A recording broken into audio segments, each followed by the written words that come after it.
Kanayon tayo akan kantaan ti lupang hinirang kas pambansang awit iti sangwanan ti Bandera ti Pilipinas.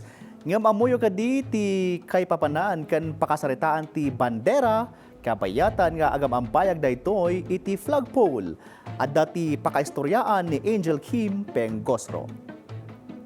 Iti daytoy nga aldaw iti 1920 na itag-ay manen ti Bandera ti Pilipinas kas pamaneknek iti gagar a panagwaywayas ti Pilipinas manipod kadagitikan ganaet. Babaan iti linteg nga impasa dagiti mamanday linteg nga Act No. 2928 na adaptar ti dinisenyo ti bandera nga imunan nga inyampaya ni sigud a Presidente Emilio Aguinaldo kas opisyal nga bandera ti Philippine Islands nga daan iti navy blue a maiyarig iti bandera ti Amerika.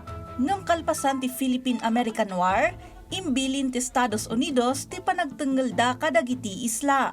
Imunan niya iti 1907, impasa ti American government ti Flag Act of 1907. Anang iparit iti panakaiparang ti bandera ti Pilipinas kanda dumapay a revolutionary emblems. Ti disenyo ti bandera ti Pilipinas kadadaan iti nauneg akay papanan. Ti puraw at triangulo ket mangisim simbolo iti panagpapada ken panagkakabsat. Dagiti red ken blue stripe ket mangisim simbolo iti talna ken tured. Ti golden sun nga daan iti sinarmana ket simbolo dagiti probinsya nga imuna at timakder iti revolusyon. Di pa nakaisubli ti bandera iti 1920 ket nakatulong anang sindi iti nasyonalismo dagiti Pilipino idi panawon ti panagturay ti Amerika.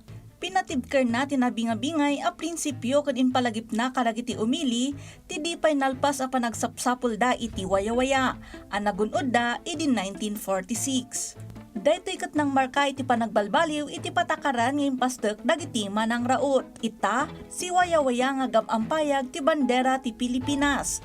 Saan laeng a kadagiti pasdek ti gobyerno no di ket kadagiti pagtaengan, pagadalan ken international nga arena. Ti panagdalyasat na manipod iti revolusyon, panakailemeng ken panagungar ket iyan ninaw na ti kinaandor ti Pilipinas iti anyaman a karit. Ti bandera ti Pilipinas ket mamagmaymaysa iti tunggal Pilipino.